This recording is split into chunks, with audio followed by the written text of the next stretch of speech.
BBC বাংলার সাক্ষাৎকারে আপনাদের স্বাগতম। আজ আমাদের সাথে যিনি রয়েছেন তিনি বাংলাদেশের রাজনীতির সবচেয়ে আলোচিত ব্যক্তিত্ব।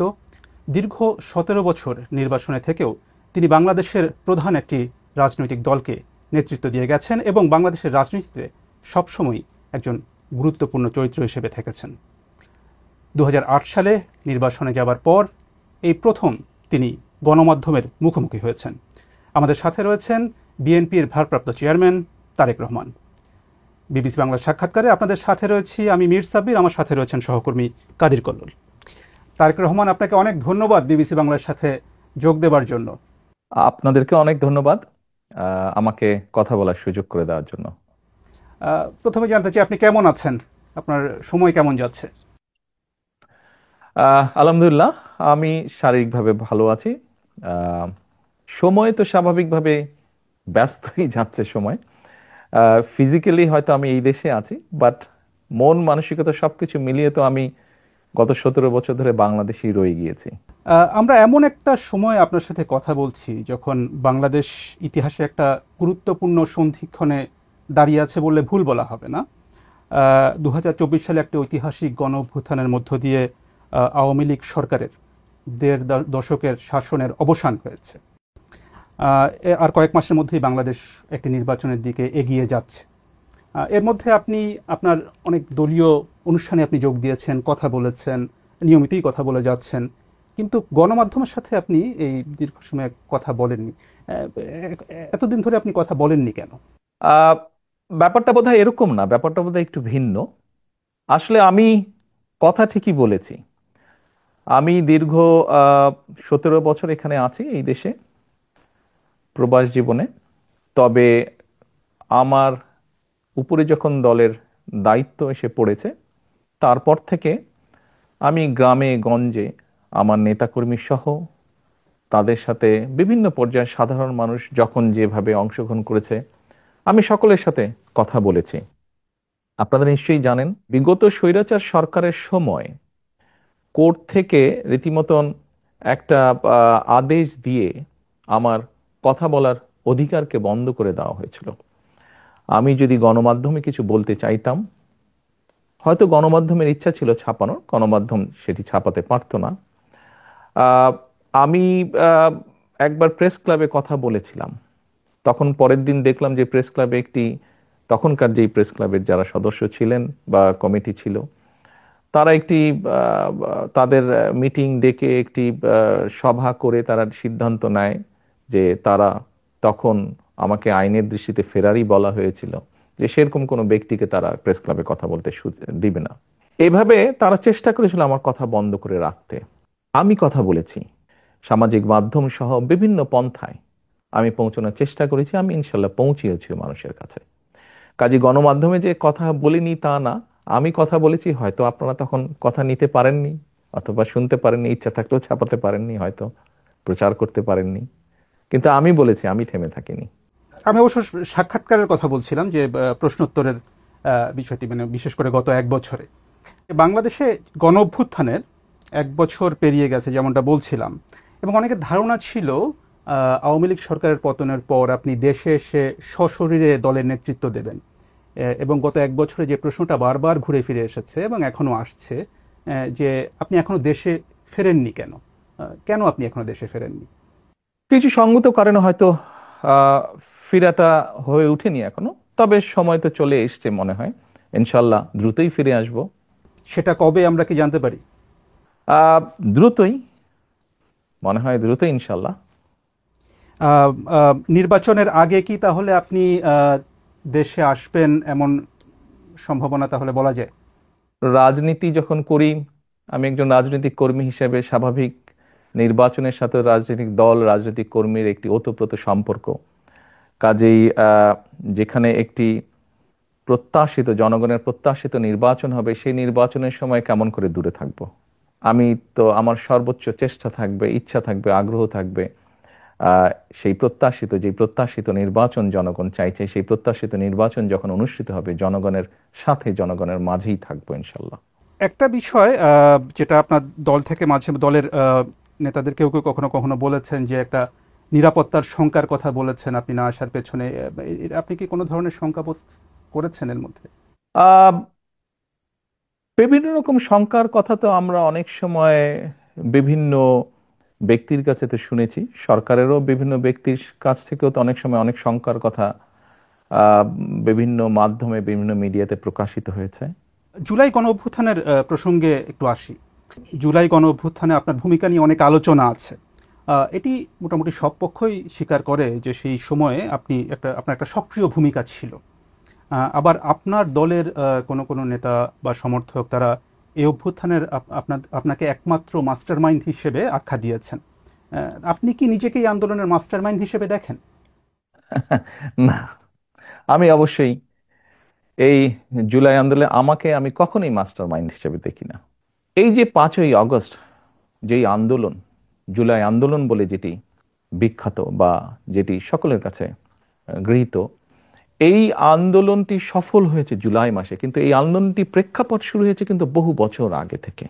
এই আন্দোলনে বাংলাদেশের গণতান্ত্রিক রাজনৈতিক দলগুলোর নেতাকর্মীরা, সেটি বিএনপি হোক বা অন্য রাজনৈতিক দলগুলো হোক, যারা গণতান্ত্রিক রাজনৈতিক দল, প্রত্যেকটি রাজনৈতিক দল বিভিন্নভাবে অবদান রেখেছে, বিভিন্নভাবে তাদের নেতাকর্মীরা নির্যাতিত হয়েছে। আমি মনে করি জুলাই আগস্ট মাসে এসে জনগণ সকল গণতান্ত্রিক রাজনৈতিক দলের সাথে অংশগ্রহণ করেছে।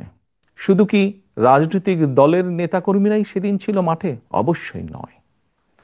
আমরা দেখেছি সেদিন মাদ্রাসার ছাত্ররা, তারা ছিলেন এই আন্দোলনের মাঠে। আমরা দেখেছি গৃহিণীরা পর্যন্ত রাস্তায় নেমে এসেছেন সন্তানের পেছনে। আমরা দেখেছি কৃষক, শ্রমিক, সিএনজি চালক, ছোট দোকান কর্মচারী বা দোকান মালিক থেকে আরম্ভ করে গার্মেন্টস কর্মী থেকে আরম্ভ করে তারা নেমে এসেছিলেন। আমরা দেখেছিলাম সামরিক বাহিনীর অবসরপ্রাপ্ত কর্মকর্তা কর্মচারীরা নেমে এসেছিলেন এই আন্দোলনে।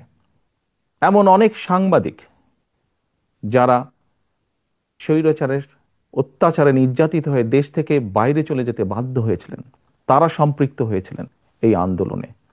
কাজেই কারো ভূমিকাকে আমরা ছোট করে দেখতে চাই না, খাটো করে দেখতে চাই না। আমি বিশ্বাস করি দৃঢ়ভাবে সমাজের দল মত নির্বিশেষে, শ্রেণী বিন্যাস নির্বিশেষে প্রত্যেকটি মানুষের অবদান আছে। এই আন্দোলন ছিল বাংলাদেশের জনগণের আন্দোলন, যারা গণতন্ত্রে বিশ্বাস করেন। এই আন্দোলনের মাস্টার মাইন্ড কোনো দল, কোনো ব্যক্তি নয়। এই আন্দোলনের মাস্টার মাইন্ড বাংলাদেশের গণতান্ত্রিকামী জনগণ।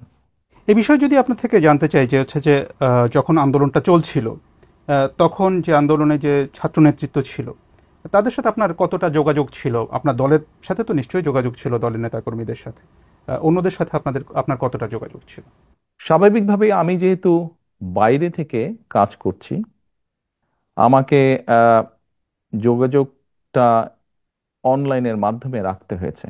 এবং সেই দিনগুলোতে আপনাদের নিশ্চয়ই মনে আছে যে টেলিফোন সিস্টেম বা অনলাইন সিস্টেমের কি অবস্থা করেছিল স্বৈরাচার। আপনি যোগাযোগের যেটি কথা বলেছেন, এই যোগাযোগটি প্রত্যক্ষ পরোক্ষ বিভিন্নভাবে আমাদেরকে করতে হয়েছে, বিভিন্ন মাধ্যমে করতে হয়েছে। যোগাযোগটা যে খুব স্মুথ সব সময় থেকেছে তা নয়। প্রত্যেকে সহযোগিতা করেছি আমরা। এই যে ছাত্র জনতার যে অভ্যুত্থান, সেটির পরে এটার কৃতিত্ব কার সেটা নিয়ে বিভিন্ন পক্ষ দাবি করেছে। তাতে কি আপনার মনে হয় যে এর ফলে বিভিন্ন পক্ষের যে সংকীর্ণ স্বার্থ পূরণের চেষ্টা সেটাই একটু বেশি প্রকট হয়েছে, এবং এখানে বিএনপির আসলে কোনো দায় আছে কিনা? দেখুন, ব্যাপারটা আমরা যদি একটু অন্যভাবে দেখি, বাংলাদেশের ইতিহাসে এখন পর্যন্ত এটি একটি অবিস্মরণীয় ঘটনা। এই আন্দোলন, মানুষের এই আত্মত্যাগ, সাধারণত কোনো রাজনৈতিক আন্দোলনে, স্বৈরাচারের বিরুদ্ধে আন্দোলনে শিশু হত্যা হয় না, শিশু শহীদ হয় না, শিশু মৃত্যুবরণ করে না। বাট আমরা দেখেছি এই আন্দোলনে, স্বৈরাচারের এই আন্দোলনে যতটুকু আমার মনে আছে, প্রায় 63 জন শিশু শহীদ হয়েছে, মারা গিয়েছে। আমি আগেই বলেছি, আপনার আগের প্রশ্নের উত্তরে বলেছি যে এই আন্দোলনের ক্রেডিট দল মত নির্বিশেষে বাংলাদেশের জনগণের, কোনো একটি রাজনৈতিক দলের নয়। অনেকে হয়তো অনেক কিছু বলে থাকতে পারেন, ডিমান্ড করতে পারেন, সেটি তাদের অবস্থান। আমি বা আমার দলের অবস্থান হচ্ছে, আন্দোলন হয়ে গিয়েছে, আন্দোলনের জনগণ সফলতা লাভ করেছেন। আন্দোলনে স্বাভাবিকভাবেই দুটো পক্ষ আছে। একটি পক্ষ হচ্ছে মানুষ শহীদ হয়েছে, 2000 মতন মানুষকে হত্যা করা হয়েছে আন্দোলনে।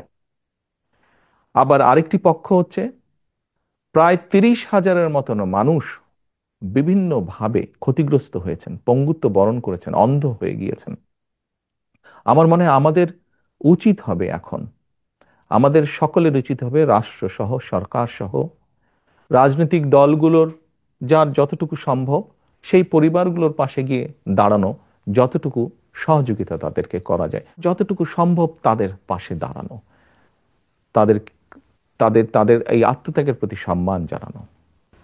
আগামী কয়েক মাস পরে নির্বাচনের কথা রয়েছে। নির্বাচনে বিএনপির প্রস্তুতি এবং কৌশল নিয়ে আমরা কথা বলবো। তো এই বিষয়ে আপনাকে প্রথম প্রশ্নটি করছেন আমার সহকর্মী কাদির কল্লোল। নির্বাচন প্রসঙ্গে যদি আসি, অন্তর্বর্তী সরকারের শুরু থেকেই দেখা গেছে যে বিএনপির পক্ষ থেকে দ্রুত নির্বাচন দাবি করা হয়েছে। সরকার গড়িমসি করছে, এ ধরনের অভিযোগও বিএনপির নেতারা করে আসছেন। তো এখন দেখা যাচ্ছে যে অন্তর্বর্তী সরকারের প্রধান উপদেষ্টা অধ্যাপক মোহাম্মদ ইউনূস এবং নির্বাচন কমিশন তারা ফেব্রুয়ারিতে একটা নির্বাচনের সময় দিয়েছেন। তো ফেব্রুয়ারিতেই নির্বাচন হবে, আপনাদের আস্থা কতটা আসলে তাতে? বিএনপি প্রথম থেকেই বলে আসছিল যে যত দ্রুত নির্বাচনটি হবে তত দ্রুত দেশের মধ্যে একটি স্থিতিশীলতা আসবে। দেখুন, বাংলাদেশের মানুষ গত 17 বছর যাবৎ তাদের রাজনৈতিক অধিকার যেমন তাদের কাছ থেকে কেড়ে নেওয়া হয়েছিল, তাদেরকে তাদের অর্থনৈতিক সমৃদ্ধি থেকেও বঞ্চিত করা হয়েছিল, যার ফলশ্রুতিতে আমরা সমাজে অনেকগুলো পর্যায়ক্রমিকভাবে স্পিল ওভার ইফেক্ট বলতে যা বোঝায় অনেকগুলো খারাপ লক্ষণ দেখেছি। বেকার সমস্যা বেড়েছে, দারিদ্রতা বেড়েছে, শিক্ষা ব্যবস্থা ধীরে ধীরে ধ্বংস হয়ে গিয়েছে, চিকিৎসা ব্যবস্থা ধীরে ধীরে ধ্বংস হয়ে গিয়েছে, কৃষি ব্যবস্থা ধীরে ধীরে ধ্বংস হয়েছে। আমরা সেজন্যই বলেছিলাম যে যত দ্রুত নির্বাচন হবে, যত দ্রুত দেশের মালিক যারা অর্থাৎ জনগণ, তাদের কাছে যখন সেই অধিকার ফিরিয়ে দেওয়া হবে, তারা যখন সিদ্ধান্ত নেবে, অর্থাৎ দেশের মালিক যখন সিদ্ধান্ত নেবে দেশ কারা কিভাবে পরিচালিত করবে, তত দ্রুত দেশে স্থিতিশীলতা ফিরে আসবে। কারণ প্রকৃতভাবে নির্বাচিত একটি সরকার অবশ্যই জনগণের যেই চাওয়া, অর্থাৎ জনগণ যেভাবে চায় সেই বিষয়গুলোকে তারা অ্যাড্রেস করবে। ইয়েস, একটি নির্বাচন হলেই যে সব রাতারাতি সব ঠিক হয়ে যাবে তা না। সমস্যাগুলোকে যখন আপনি অ্যাড্রেস করবেন, খুব স্বাভাবিকভাবেই ধীরে ধীরে সমস্যা কমতে শুরু করবে। আমরা আনন্দিত যে দেরিতে হলেও সরকার জিনিসটি উপলব্ধি করতে পেরেছেন। আমরা ডিসেম্বরের ভিতরে চেয়েছিলাম, ওনারা ফেব্রুয়ারির ভিতরে এখন নির্বাচনটি করতে চাইছেন। আমরা আস্থা রাখতে চাই যে সরকার সে ব্যাপারে সব রকম উদ্যোগ পর্যায়ক্রমিকভাবে গ্রহণ করবেন। এখন যেহেতু আপনারা বলছেন যে আপনারা আস্থা রাখতে চান, সেখানে নির্বাচন নিয়ে আপনার পরিকল্পনাটা কি? মানে এককভাবে বিএনপি নির্বাচন করবে, মানে দলগতভাবে, নাকি জোটবদ্ধভাবে আসন ভাগাভাগির মাধ্যমে নির্বাচন করবে? খুব ট্রিকি কোয়েশ্চেন একটু। দেখুন, আমরা প্রায় 64টি রাজনৈতিক দল বিগত স্বৈরাচারের সময় যার যার অবস্থান থেকে রাজপথে আন্দোলন গড়ে তোলার চেষ্টা করেছে। আমরা চেষ্টা করেছিলাম কম বেশি একসাথে কাজ করার জন্য। এমনকি আমরা যে 31 দফা দিয়েছি রাষ্ট্র পুনর্গঠনের, এটি ছিল প্রথমে 2016 সালে আমরা দিয়েছিলাম শুধু বিএনপির পক্ষ থেকে। পরবর্তীতে ভিশন 2030 ছিল যেটা, পরবর্তীতে এটিকে আমরা কিছুটা আরো একটু ডেভেলপ করি, আমরা 27 দফা দিয়েছিলাম। পরবর্তীতে আমরা আমাদের সাথে যেই রাজনৈতিক দলগুলো আছে তাদের সাথে পরামর্শ করে সকলের মতামত নিয়ে আমরা 31 দফা দিয়েছি। কারণটি হচ্ছে যে দলগুলোকে আমরা পেয়েছি আমাদের সাথে রাজপথের আন্দোলনে, আমরা চাই সকলকে সাথে নিয়ে রাষ্ট্র পুনর্গঠন করতে, সকলের মতামতকে সাথে নিয়ে আমরা রাষ্ট্র পুনর্গঠন করতে চাই। সেখানে তাহলে মানে যারা আন্দোলন করেছে তারাই, নাকি মানে মিত্র কারা হবে আসলে, কারা সাথে থাকবে আপনাদের নির্বাচনকে সামনে রেখে? ওই যে বললাম, কম বেশি সকলকে নিয়ে আমরা রাষ্ট্র গঠন করতে চাই। কিন্তু দেখা গেছে যে জামায়াতে ইসলামী তারা কিছু দলকে নিয়ে বিএনপি বিরোধী একটি জোট করার ইঙ্গিত দিচ্ছে। সেটিকে মানে মানে আপনারা কি উদ্বেগ হিসেবে দেখেন? মানে আপনারা কিভাবে দেখেন সেটা? দেখুন,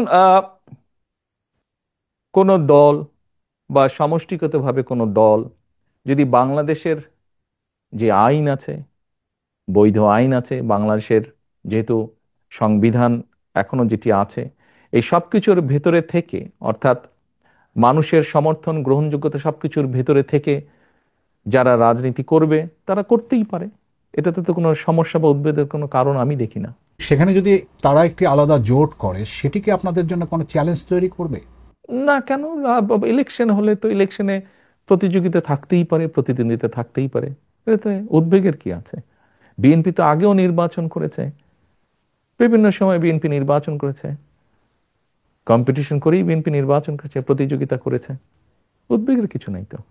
মনোনয়নের প্রশ্নে যদি আসি, সেখানে আপনাদের কৌশলটা কি হবে? এর আগে বিভিন্ন সময় নির্বাচনগুলোতে মানে পেশি শক্তির প্রভাব, টাকার প্রভাব, পারিবারিক বিষয় বিবেচনা, এই বিষয়গুলো বিভিন্ন সময় অভিযোগ আছে।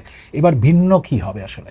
আমরা কখনোই, আপনি যেই বিষয়গুলো বললেন, আমরা কখনোই এইসব বিবেচনায় নিয়ে কখনোই আমার দল নমিনেশন ব্যাপারে সিদ্ধান্ত নেয়নি। আমাদের নমিনেশনের ব্যাপারে সিদ্ধান্ত সব সময় কম বেশি যা ছিল বা ভবিষ্যতে আমরা যেটিকে মূল্যায়ন করব সেটি হচ্ছে, অবশ্যই কোন একটি পার্টিকুলার এলাকা থেকে আমরা আমাদের দলের এমন একজন ব্যক্তিকেই নমিনেশন দিতে চাইব যে ওই এলাকার সমস্যা সম্পর্কে সচেতন আছে, যার সাথে ওই এলাকার মানুষের সম্পৃক্ততা আছে, উঠা বসা আছে, যে ওই এলাকার মানুষের সমস্যার সমাধান করতে সক্ষম, যে ওই এলাকার বিভিন্ন শ্রেণীর মানুষ, তরুণ, নারী, মুরব্বী সহ ছাত্র ছাত্রী, সবার সাথে যার একটা কমিউনিকেশন আছে, এই ধরনের মানুষকেই আমরা প্রায়োরিটি দিব। খুবই স্বাভাবিক। অর্থাৎ যার প্রতি জনসমর্থন আছে, যে জনসমর্থনকে তার সাথে রাখতে পারে, জনগণের যার প্রতি সমর্থন আছে, সেরকম মানুষকে দেখেই আমরা নমিনেশন দেব। সেখানে তৃণমূলের মতামত কতটা প্রাধান্য পাবে? অভিযোগ যে তৃণমূলের মতামত প্রাধান্য কম পায়। না, ব্যাপারটা এরকম না। দেখুন, গণতন্ত্রে স্বাভাবিক যেখানেই গণতন্ত্র আছে সেখানে মতামত থাকতেই পারে, বিভিন্ন রকম মতামত, অভিযোগ। হয়তো এক জায়গায় 50 জন আছে, 50 জনের মধ্যে 30 জন একটি কথা বলছে, 15 জন একটি কথা বলছে, বাকি সংখ্যক ব্যক্তি আরেকটি কথা বলছে। তাহলে আপনি কি বলবেন যে মতামত না হচ্ছে? না, না, স্বাভাবিকভাবেই যেখানে আমরা মেজরিটির যেটা মতামত পাবো এলাকার মানুষের কম বেশি, আমরা তো আমাদের মতন করে খোঁজ করছি, সেটি তৃণমূলই হোক বা সেটি সাধারণ মানুষের হোক। এখানে একটি বিষয় উল্লেখযোগ্য, আমরা কিন্তু দলের নেতৃত্ব নির্বাচন করছি না, আমরা নির্বাচন করছি এমন একজন ব্যক্তিকে যে শুধু দলেরই সমর্থন নয়, বরং দলমত নির্বিশেষে ওই এলাকার অধিকাংশ মানুষের সমর্থন যার প্রতি আছে, আমরা এরকম একজন মানুষকে বের করে আনতে চাইছি, এরকম একজন মানুষকে আমাদের দলের মনোনয়ন দিতে চাইছি। শুধু দল দিয়ে তো নির্বাচন হবে না, নির্বাচনে তো সাধারণ মানুষের অংশগ্রহণ থাকে, বিভিন্ন মানুষের অংশগ্রহণ থাকে। কাজেই যার সমর্থন আমরা খুঁজে বের করার চেষ্টা করছি, যার প্রতি বিভিন্ন শ্রেণী পেশার মানুষের সমর্থন আছে, শুধুমাত্র দলীয় সমর্থন নয়, এরকম মানুষ। নির্বাচন প্রসঙ্গে আপনার কাছে জানতে চাই যে আগামী নির্বাচনে আপনার ভূমিকা কি হবে? আপনি কি সরাসরি নির্বাচন করছেন? আপনাকে কি আমরা প্রধানমন্ত্রী পদের প্রত্যাশী হিসেবে দেখতে পাবো নির্বাচনে? আমার মনে হয় আপনি প্রথম দিকে বোধহয় একটা প্রশ্ন করেছেন, আমি ওখানে বলেছিলাম যে স্বাভাবিক আমি একজন রাজনৈতিক দলের সদস্য, একজন রাজনৈতিক কর্মী। আমি নির্বাচনের সাথে তো রাজনৈতিক দল এবং রাজনৈতিক কর্মীর ওতপ্রোত সম্পর্ক। কাজেই নির্বাচন যেখানে একটি মানে জনগণের সম্পৃক্ত এরকম একটি নির্বাচন হবে, সেখানে তো অবশ্যই আমি নিজেকে দূরে থাকতে পারবো না, আমাকে আসতেই হবে। স্বাভাবিকভাবেই মাঠেই ইনশাল্লাহ থাকবো আমি। আপনি আপনার প্রশ্নের পরের যে অংশটি ছিল, দেখুন, আমি মনে করি এটির সিদ্ধান্ত বাংলাদেশের জনগণের, এটি তো আমার সিদ্ধান্ত না, এটি সিদ্ধান্ত নেবে বাংলাদেশের জনগণ। কিন্তু আপনি নির্বাচনে অংশ নেবেন কিনা সেই সিদ্ধান্ত তো আপনাকে নিতে হবে। না না, সেটি তো নিব, কেন নিব না, অবশ্যই নিব। আপনি নির্বাচনে অংশ নিচ্ছেন তাহলে? জি, ইনশাল্লাহ। অর্থাৎ আপনি বিএনপি যদি ক্ষমতায় আসে বা নির্বাচনে অংশ নেয়, সেক্ষেত্রে প্রধানমন্ত্রী পদের প্রত্যাশী হিসাবে আমরা তারেক রহমানকে দেখতে পাবো, সেটা আমরা নিশ্চিতভাবে বলতে পারি। এটির সিদ্ধান্ত তো বাংলাদেশের জনগণের, বিএনপির পক্ষ থেকে। সেক্ষেত্রে তো এটি দল সিদ্ধান্ত নেবে, দল কিভাবে করবে এটি তো দলের সিদ্ধান্ত। সাবেক প্রধানমন্ত্রী এবং আপনাদের দলের চেয়ারপারসন খালেদা জিয়া, তিনি কি এই নির্বাচনে কোনো ভূমিকায় থাকবেন? তাকে কি আমরা নির্বাচনে কোনো ভূমিকায় দেখতে পাবো? আপনি এমন একজন মানুষের কথা বলেছেন, যেই মানুষটি বাংলাদেশের গণতন্ত্র যতবার গণতান্ত্রিক অধিকার, জনগণের গণতান্ত্রিক অধিকারকে হরণ করা হয়েছে, প্রতিবার উনি অবদান রেখেছেন সেই গণতন্ত্রকে পুনঃপ্রতিষ্ঠিত বা পুনরুদ্ধার করার জন্য। এবারও আপনাদের সকলের চোখের সামনেই ঘটেছে যে কিভাবে স্বৈরাচারের সময় তার উপরে অত্যাচারের খড়গ হস্ত নেমে আসে, কিন্তু উনি আপোস করেননি। এরকম একজন ব্যক্তি আজ অসুস্থ, এবং কেন, কিভাবে উনি শারীরিকভাবে অসুস্থ হলেন, তাকে মিথ্যে মামলায় জড়িয়ে তাকে জেলখানায় নিয়ে যাওয়া হলো। আমরা দেখেছিলাম একজন সুস্থ মানুষ গিয়েছেন, কিন্তু যখন বেরিয়ে এসেছেন একজন অসুস্থ মানুষ বেরিয়ে এসেছেন, তাকে চিকিৎসার সুযোগ থেকেও বঞ্চিত করা হয়েছে। এই সবগুলো ঘটনা দেশবাসী জানেন। তারপরেও যে মানুষটির এত বড় অবদান রয়েছে বাংলাদেশের গণতন্ত্রকে প্রতিষ্ঠিত করার, আমি সেই দলের একজন কর্মী হিসাবে বিশ্বাস করি বা বিশ্বাস করতে চাই, গণতন্ত্রকে পুনঃপ্রতিষ্ঠিত করার প্রথম পদক্ষেপ হিসাবে যেই প্রত্যাশিত, জনপ্রত্যাশিত যে নির্বাচনটি অনুষ্ঠিত হতে যাচ্ছে, ওনার শারীরিক সক্ষমতা যদি অ্যালাউ করে ওনাকে, নিশ্চয়ই উনি কিছু না কিছু ভূমিকা রাখবেন। সেটা কি নির্বাচনে অংশগ্রহণ হতে পারে? এইটি আমি এখনো বলতে পারছি না। আমি মাত্রই বললাম যে ওনার শারীরিক ফিজিক্যাল এবিলিটির উপরে বিষয়টি কিছুটা হলেও নির্ভর করছে। এ প্রসঙ্গে প্রশ্ন চলে আসে বিএনপির ভবিষ্যৎ নেতৃত্ব নিয়ে। আপনার বাবা সাবেক প্রেসিডেন্ট জিয়াউর রহমান বিএনপি প্রতিষ্ঠা করেছিলেন। আপনার মা সাবেক প্রধানমন্ত্রী খালেদা জিয়া, তিনি 4 দশক বিএনপির নেতৃত্ব দিয়েছেন। এখন আপনি বিএনপির নেতৃত্বে রয়েছেন, কার্যত দলের নেতৃত্বে রয়েছেন আপনি। বিএনপির ভবিষ্যৎ নেতৃত্বে পরিবারের প্রভাব কতটা থাকে? দেখুন, বিষয়টিকে আমি একটু তাহলে অন্যভাবে উপস্থাপন করি। সব রকম সকলের মতামতের প্রতি শ্রদ্ধা রেখেই আমি বলতে চাইছি। দেখুন, একজন চিকিৎসকের সন্তান যখন চিকিৎসক হয়, তখন সে ভালোও করে, সে খারাপও করে। একজন লয়ারের সন্তানও দেখা যায় যে অনেক সময় বাবা মায়ের মতন ভালো লয়ার হয় অথবা হয় না। রাজনীতিবিদদের ক্ষেত্রে অনেকের সন্তান পলিটিক্সে এসেছে, সবাই কি ভালো করেছে? সবাই ভালো করেনি। কেউ কেউ করেছে, কেউ কেউ করতে পারেনি ভালো। আপনি যদি আমাকে ইঙ্গিত করে থাকেন, তাহলে এইভাবে আমি বলবো যে দেখুন, আমরা দেখেছি বাংলাদেশের মতন দেশে রাজনীতি যারা করেন, বিগত 17 বছরে দেখেছি, তার আগেও আমরা দেখেছি রাজনীতিবিদরা রাজনীতি করতে গিয়ে বিভিন্নভাবে হ্যারাসমেন্টের শিকার হন, মিথ্যে মামলার শিকার হন। আমাদের বহু নেতাকর্মী শারীরিক নির্যাতনের শিকার হয়েছে, জেল জুলুম খেটেছে, ঘর বাড়ি ভেঙে দেওয়া হয়েছে। যেই কয়টা উদাহরণ দিলাম আমি মাত্র, আপনি কি বলতে পারবেন এর কোনোটার মধ্যে দিয়ে আমি যাইনি? এর প্রতিটার ভেতর দিয়ে আমি গিয়েছি, প্রত্যেকটা স্তর পার করে এসেছি। আমি শারীরিকভাবে নির্যাতিত হয়েছি, যেই নির্যাতনের চিহ্ন এখনো কখনো কখনো আমাকে সহ্য করতে হয়। জেল জুলুম খেটেছি, আমি বিভিন্নভাবে মিথ্যা অপপ্রচারের শিকার হয়েছি। আমি সবকিছুর ভিতর দিয়ে আমি পেরিয়ে এসেছি। কাজেই এই জন্য এই কথাগুলো আমি বললাম যে রাজনীতি পরিবারীকরণ হয় না, এটি সমর্থনের ভিত্তিতে হয়। কাজেই যে অর্গানাইজ করে জনগণকে ঐক্যবদ্ধ করে, দলকে ঐক্যবদ্ধ করে সামনে এগিয়ে যেতে পারবে, সে এগিয়ে যেতে পারবে। কেউ যদি এগিয়ে যেতে না পারে তাহলে সে এগিয়ে যেতে পারবে না। সময় পরিস্থিতি সবকিছু প্রমাণ করে দিবে, বলবে। আপনার স্ত্রী বা কন্যা বা আপনার পরিবারে যারা আছেন তারা রাজনীতিতে আসবেন কিনা এটা নিয়ে কিন্তু ব্যাপক আলোচনা হয় কিন্তু রাজনীতিতে। তো এ ধরনের কি কোনো সম্ভাবনা আছে বা তারা আগ্রহী কিনা রাজনীতিতে আসার ব্যাপারে? আমি ওই যে বললাম সময় পরিস্থিতি বলে দিবে ওটা। একটু আবার আপনাদের নির্বাচন সরকারের দিকে যাই। বিএনপি সর্বশেষ সরকারে ছিল 2001 থেকে 2006 সালের মধ্যে।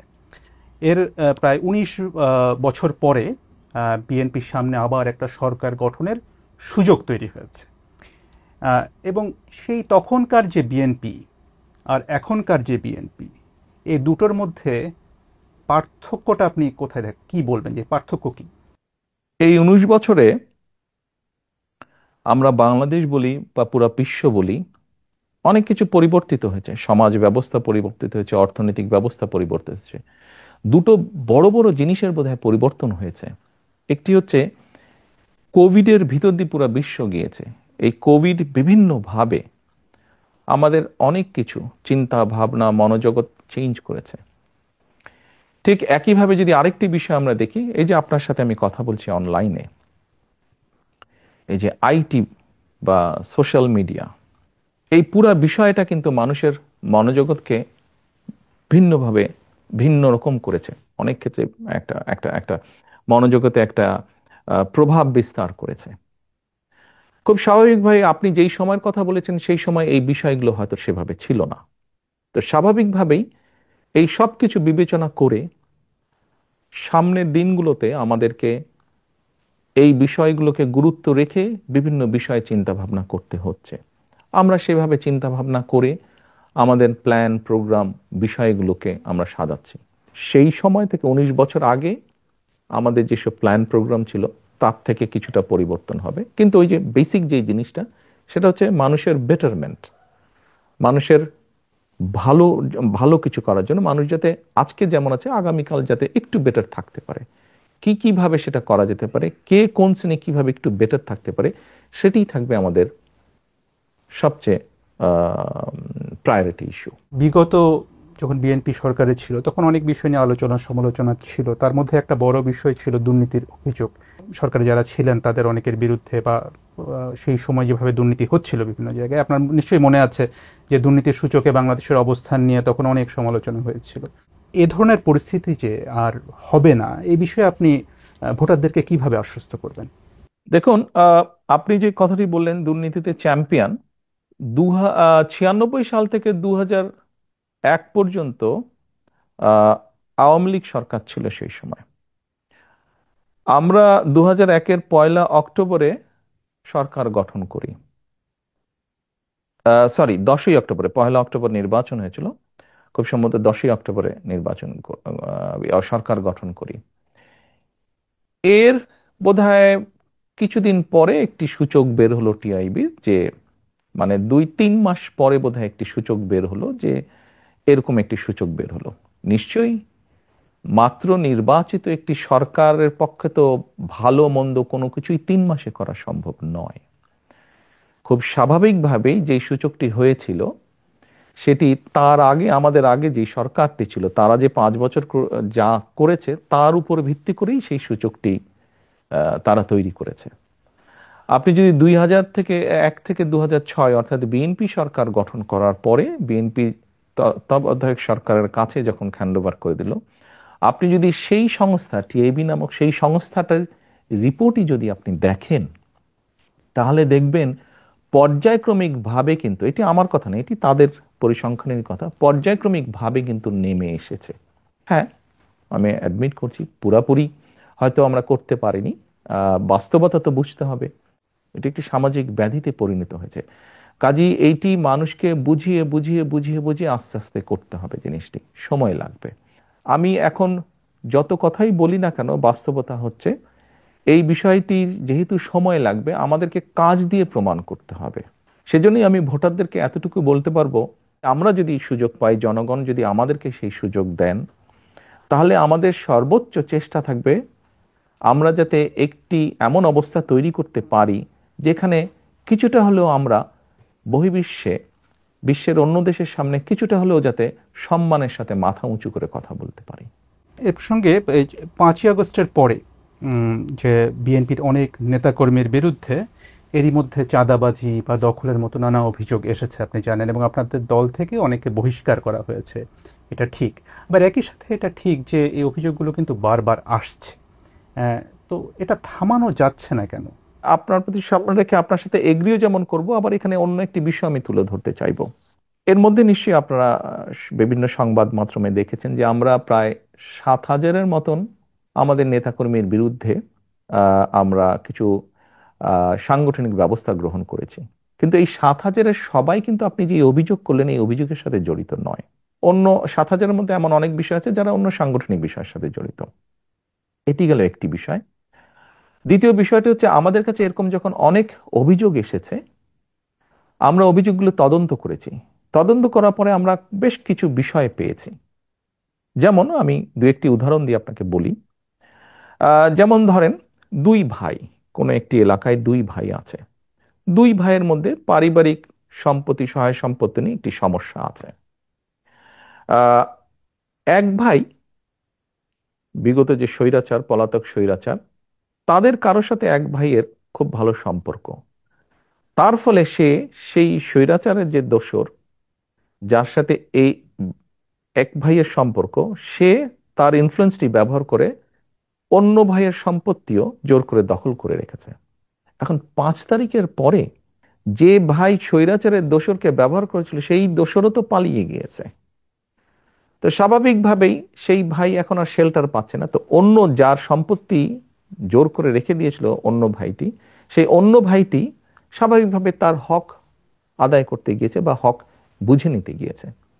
এখন অ্যাক্সিডেন্টলি বা ইনসিডেন্টলি যে ভাই এতদিন ভাবে বঞ্চিত ছিল সম্পত্তি থেকে, সেই ভাই বিএনপি করে, বিএনপির কোনো একজন কর্মী বা স্ট্রং সমর্থক বা নেতা যেটাই হোক, চাপিয়ে দিল, অভিযোগ তুলে দিল অন্যজন যে বিএনপি দখল করতে গেছে, বিএনপির নেতাকর্মী দখল করতে। এরকম ঘটনা আমরা প্রচুর পেয়েছি। আবার আরেকটি আমি উদাহরণ দেই, যা সত্য, যা বাস্তব। স্বৈরাচারের সময় আমাদের সারা বাংলাদেশে আমাদের প্রায় 50 লক্ষের বেশি নেতাকর্মীর নামে বিভিন্ন রকম গায়েবী মিথ্যে মামলা দেওয়া হয়েছিল। আমাদের বহু নেতাকর্মী তাদের ঘর বাড়িতে থাকতে পারতো না, তাদেরকে বিভিন্নভাবে পালিয়ে থাকতে হতো, বিভিন্নভাবে সরে থাকতে হতো। এই সুযোগে স্বৈরাচার তাদের ব্যবসা বাণিজ্য, দোকান পাট, ঘর বাড়ি, জমি জমা, পুকুর দখল করে নিয়েছিল। 5 তারিখে যখন স্বৈরাচার পলাতক হয়ে গিয়েছে, পালিয়ে গিয়েছে, তখন স্বৈরাচারের যারা দখল করেছে তারাও সাথে সাথে পালিয়ে গিয়েছে।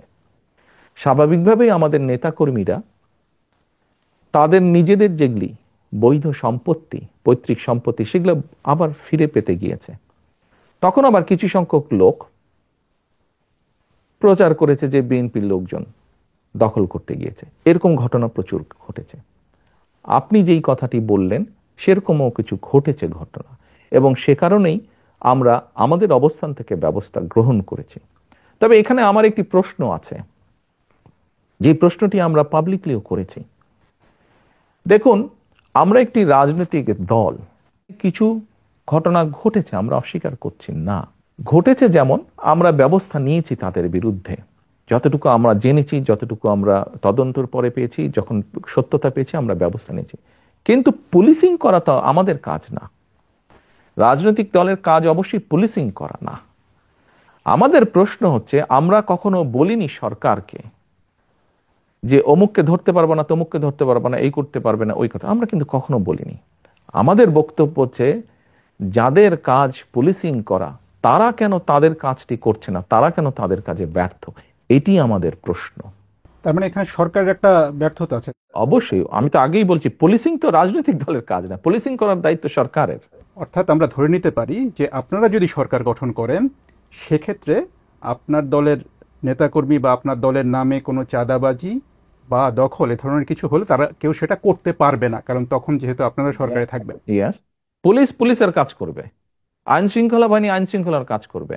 আমার দলের কোনো নেতাকর্মী বিএনপি ইনশাল্লাহ সরকার গঠন করলে আমার দলের কোনো নেতাকর্মী তখনও যদি এরকম কোনো অনৈতিক কাজে সম্পৃক্ত হয়, আমরা দলের অবস্থান থেকে তার বিরুদ্ধে অবস্থান নিব, দলের তার পক্ষে থাকবে না দলের অবস্থান।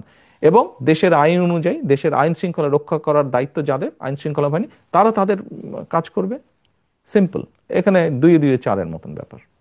আমি একটু ডাকসু নির্বাচনের প্রশ্নে আসি। সাম্প্রতিক সময়ে ডাকসু নির্বাচনের ফলাফল ব্যাপক আলোচনা চলছে রাজনীতিতে এখনো। এর ফলাফলে দেখা গেছে যে বিএনপি সমর্থক ছাত্রদল তাদের চেয়ে বেশ বড় ব্যবধানে ছাত্র শিবির সমর্থিত প্যানেল জয়ী হয়েছে। আপনি কিভাবে দেখেন এই ফলাফলটাকে? আসলে আমি মনে করি গণতান্ত্রিক যাত্রার একটি ভালো উদ্যোগ, এটি ভালো সূচনা। এটি গেলে এক নম্বর। দ্বিতীয় বিষয়টি হচ্ছে, যারা জয়ী হয়েছেন বা এরকম আরো ভবিষ্যতে যারা জয়ী হবেন তাদের প্রতি শুভেচ্ছা, এবং যারা ভবিষ্যতে জয়ী হবেন তাদের প্রতি অগ্রিম শুভেচ্ছা রইল। তৃতীয় বিষয়টি হচ্ছে, দেখুন, একটা অগ্রযাত্রা শুরু হলো, কিন্তু আমরা চাইছিলাম না যে কোনো বিতর্কের মধ্যে এগুলা পড়ুক। আমরা আশা করব যে পরবর্তীতে যেগুলো হবে সেগুলো বিতর্কবিহীন হবে নির্বাচনগুলো। এই নির্বাচনের ফলাফল, মানে ডাকসুর নির্বাচনের ফলাফল, এটা কি জাতীয় রাজনীতিতে কোনো প্রভাব ফেলতে পারে আগামী নির্বাচনকে সামনে রেখে? আপনার কি মনে হয়? আপনি কি মনে করেন সেটা? আমি যেটা দেখলাম বিভিন্ন মিডিয়াতে, কিছু ব্যক্তি, যেমন মান্না ভাই, উনি তো বোধহয় দুবার ভিপি ছিলেন, আমার থেকে অনেক অভিজ্ঞতা সম্পন্ন রাজনীতিবিদ। আমরা যদি ওনার বক্তব্য শুনে থাকি বা ধরে থাকি, তাহলে তো আমি মনে করি না কোনো কারণ আছে। ছাত্র রাজনীতি ছাত্র রাজনীতির জায়গায়, জাতীয় রাজনীতি জাতীয় রাজনীতির জায়গায়। এখন যে সক্রিয় দলগুলো আছে তাদের মধ্যে জামায়াত ইসলামীর প্রশ্নে যদি একটু আসি, যে জামায়াত ইসলামীকে ঘিরে বিএনপির নেতাদের অনেক সমালোচনা করতে দেখা যাচ্ছে গত সাম্প্রতিক সময়ে। তো জামায়াত ইসলামী সম্পর্কে আপনার মনোভাবটা কি আসলে? বিষয়টা হচ্ছে যে, দেখুন, বাংলাদেশের স্বীকৃত যে নিয়ম কানুন, আইন কানুন আছে, এগুলোর ভিতরে থেকে যদি কেউ কেউ যদি রাজনীতি করে, অবশ্যই করতে পারে। বিএনপি সবসময় বহুদলীয় রাজনীতিতে বিশ্বাস করে। কাজেই বিষয়টি আমরা এভাবেই দেখতে চাই। রাজনীতি করার, দেশের যে নিয়ম কানুন, আইন কানুন আছে, তার ভিতরে থেকে যারা রাজনীতি করবে, অবশ্যই সবার রাজনীতি করার অধিকার আছে। এবং আমরা তো চাই সবাই রাজনীতি করুক। বহুদলীয় রাজনীতিতে আমরা বিশ্বাস করি। জামায়াতে ইসলামী তো বিএনপির সাথে এক সময় মিত্র ছিল। বাংলাদেশের স্বাধীনতা যুদ্ধে তাদের বিরোধী ভূমিকা নিয়ে কিন্তু বিএনপি নেতারা এখন অনেকেই প্রশ্ন তুলছেন, সামনে আনছেন। কিন্তু বিএনপি আবার তাদের সাথে সরকারও গঠন করেছিল একটা সময়। 2024 সালে স্বৈরাচার যেই হত্যাগুলো করেছে, দেশ স্বাধীনের পরে যখন তারা সরকার গঠন করেছিল, ক্ষমতায় ছিল, তখনও যে সকল লুটতারাজ তারা করেছে, খুন গুম তারা করেছে, বিগত 17 বছর খুন গুম তারা যা করেছে, এর জবাব যেরকম তাদেরকেই দিতে হবে তাদেরটা, ঠিক একইভাবে 71 সালে কোনো রাজনৈতিক দল যদি তাদের কোনো বিতর্কিত ভূমিকা থেকে থাকে, তাহলে তাদের জবাব তারাই দিবেন। ওটা তো আর আমি দিতে পারবো না। আমারটা আমি দিতে পারবো, অন্যেরটা তো আমি দিতে পারবো না। আপনি জুলাইয়ের সময়ের কথা বলছিলেন, সেই সময়ের হত্যাকাণ্ডের কথা বলছেন। সেই জুলাই গণঅভ্যুত্থানে ক্ষমতাচ্যুত আওয়ামী লীগ, তাদের ব্যাপারে আপনাদের বা বিএনপির অবস্থানটা কি আসলে? দেখুন, আমি 17 বছর যাবৎ প্রবাস জীবনে আছি।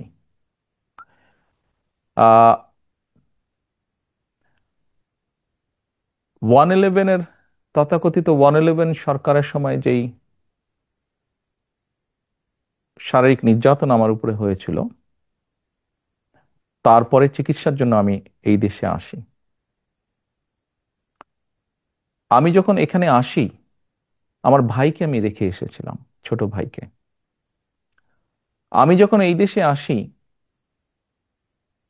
আমার সুস্থ মাকে আমি রেখে এসেছিলাম। একটি ঘর রেখে এসেছিলাম, যেই ঘরে আমি এবং আমার ছোট ভাই বড় হয়েছি, যেই ঘরে আমার বাবার স্মৃতি ছিল, যেই ঘরে আমাদের দুই ভাইয়ের সন্তানরা জন্মগ্রহণ করেছিল,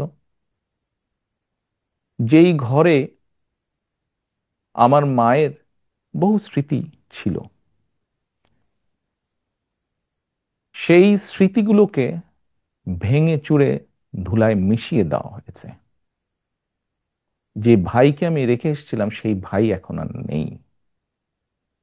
যেই সুস্থ মাকে রেখে এসেছিলাম সেই সুস্থ মা এখন সুস্থ নেই। শুধু অসুস্থই নন, ওনার উপরে মানসিক এবং শারীরিক নির্যাতনও করা হয়েছে। আমি আমার পরিবারের যেই কাহিনী আপনাদের সামনে তুলে ধরলাম,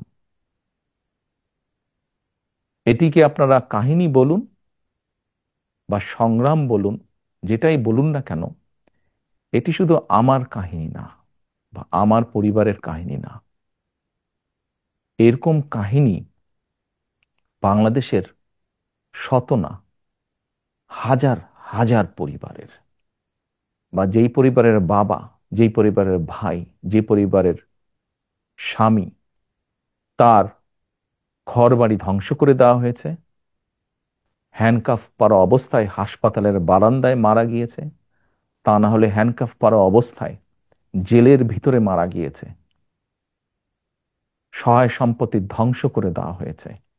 এই সকল অন্যায়, এই সকল হত্যা, এই সকল নির্যাতনের জন্য যারা দায়ী,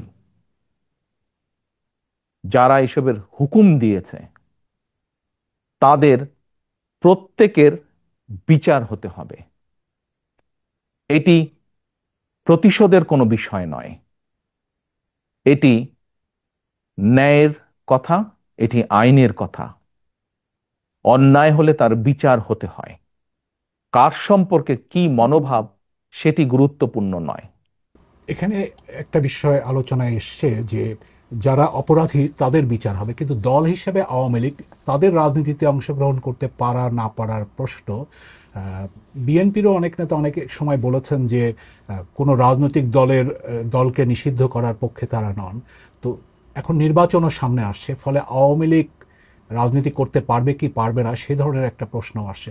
তো সেই জায়গাটাতে বিএনপির কি অবস্থানটা হতে পারে? দল হিসাবে তারা যদি অন্যায় করে থাকে তাহলে দেশের আইন অনুযায়ী তার বিচার হবে, দেশের আইন সিদ্ধান্ত নেবে। তার মানে এটা আদালতের বিষয় বলে মনে করছেন? দল হিসেবে যদি অন্যায় হয়ে থাকে তাহলে তাই হবে। সোজা কথায় অন্যায়কারীর বিচার হতে হবে, তো সেটি ব্যক্তি হোক, সেটি দলই হোক। যারা জুলুম করেছে তাদের তো বিচার হতে হবে, সেটি ব্যক্তিও হতে পারে, সেটি দলও হতে পারে। আপনি ব্যক্তিগতভাবে কি মনে করেন, আওয়ামী লীগের কি বাংলাদেশের রাজনীতিতে থাকা উচিত নাকি না? আমার মনে হয় আপনার কোনো কোনো প্রশ্নের উত্তরে আমি মনে হয় বলেছিলাম যে আমরা রাজনীতি করি জনগণের জন্য। আমরা বিভিন্ন সময় আমরা বিশ্বাস করি এবং বিভিন্ন সময় আমরা বলিও, আমরা বিএনপি আমরা যারা করি আমরা বলিও যে আমাদের রাজনৈতিক সমকল ক্ষমতার উৎস জনগণ। আমি দৃঢ়ভাবে বিশ্বাস করি এবং বিশ্বাস করতে চাই যে দলের ব্যক্তিরা বা যে দল মানুষ হত্যা করে,